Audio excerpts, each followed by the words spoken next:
अल्लामा इकबाल रहमतुल्लाह अलैह आने वाले मेहमानों से कह रखा था, कोई भी मेहमान जब आए तो इकबाल के सामने आ जाता था तो उनके हाजरीन लिखते हैं कि सब मुबारक आंसुओं से तर हो जाते हैं, तकिया जो है वो आंसुओं से गीला हो जाता है। मोहम्मद रसूलुल्लाह सल्लल्लाहु अलैहि वसल्लम का जिक्र सुनकर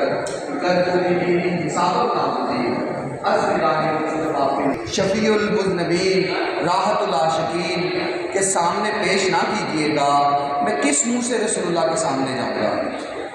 इकबाल एक कामिल मुजाहिद है, इकबाल एक आशिक़े रसूल है और इसी निस्बत रसूल को बका हासिल है और इसी बका का जो वजूद है, जो शऊरी वजूद है, वो आपके सामने इस हॉल में मौजूद है।